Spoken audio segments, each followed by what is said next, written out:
आपने वो पिक्चर तो देखी होगी बाहुबली, उन्होंने इस नगर का नाम लिया है पिक्चर में। इसका प्रथम नाम रहा महिष्मती। जब यहाँ के राजा राजाओं के राजा राज राजेश्वर, ये दो पुराणों की बात बता रहा हूँ।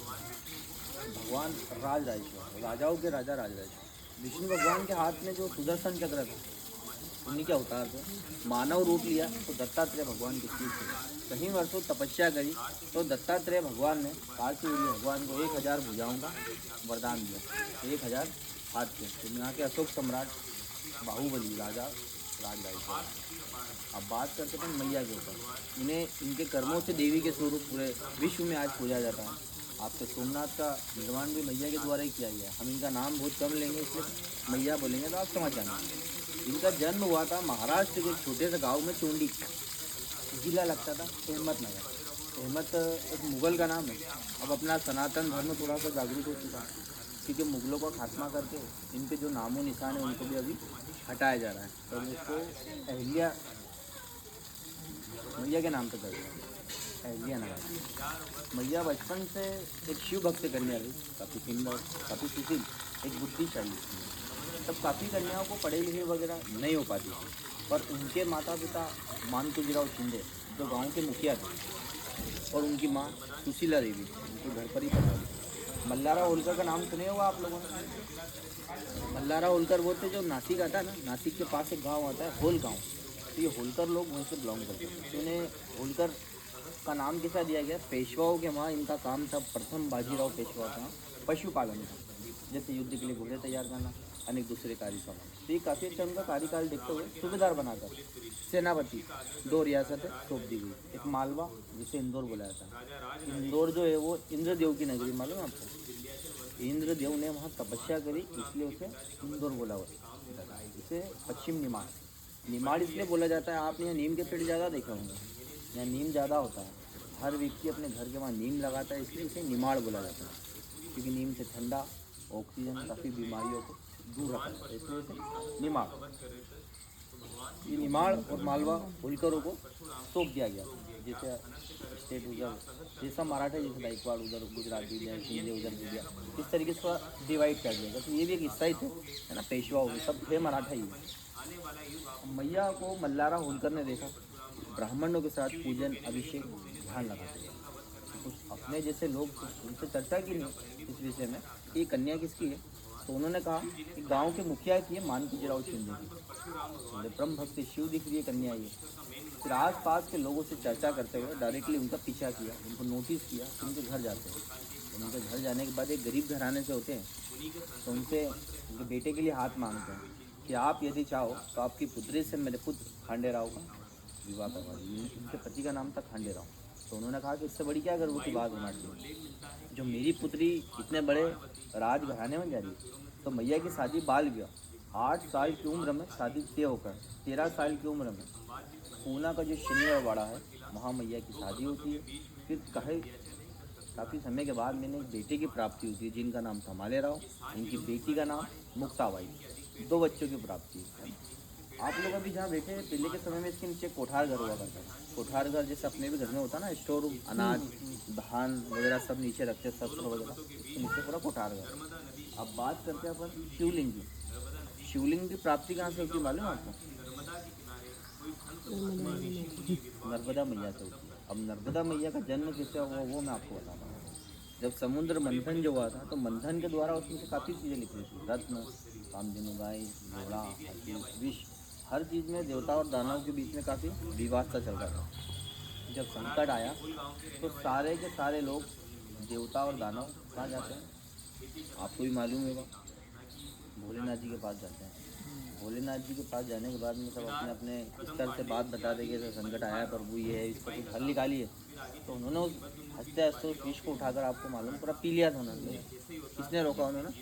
पार्वती मैया ने रोक दिया। तो क्या नाम हो गया उनका? नीलकंठ। नीलकंठ में रुक गया, कंठ में रोक दिया उन्होंने। तो भोलेनाथ जी इतने पावरफुल देवता रहे, सबके बोझ थे वो, उनको भी थोड़ा सा ओवरडोज हो गया था।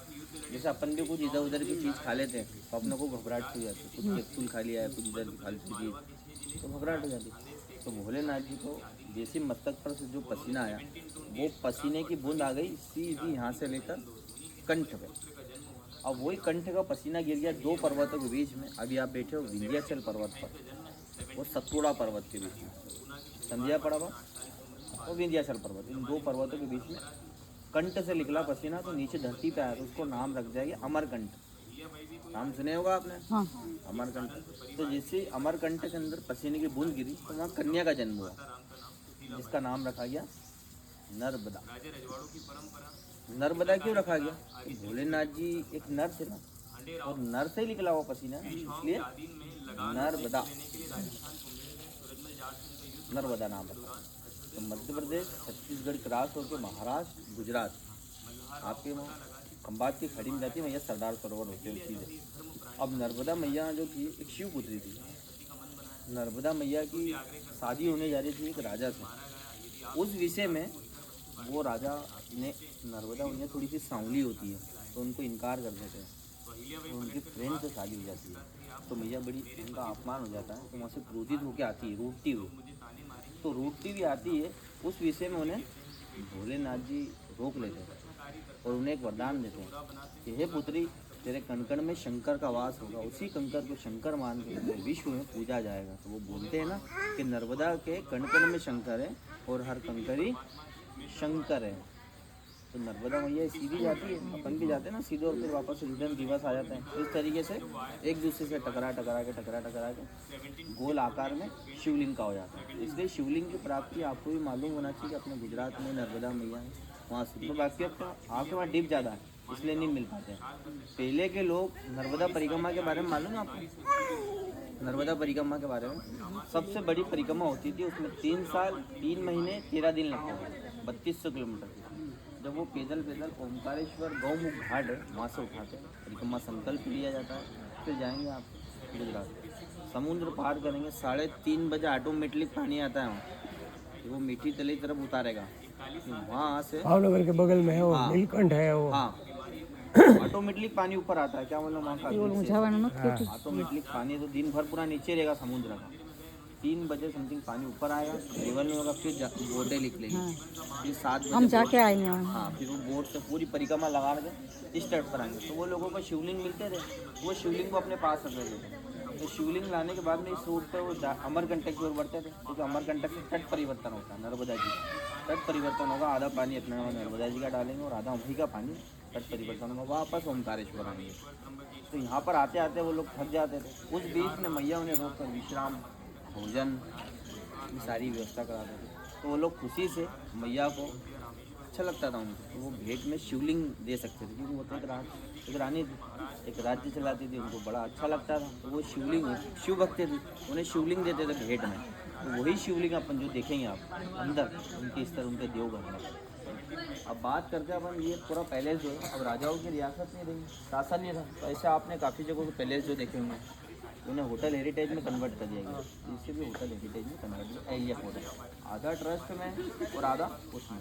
इस किले की 20% आबादी जो मैया के द्वारा जो यहाँ बसाई गई वो आज भी यहाँ पर, मेरा घर भी इस किले के अंदर है।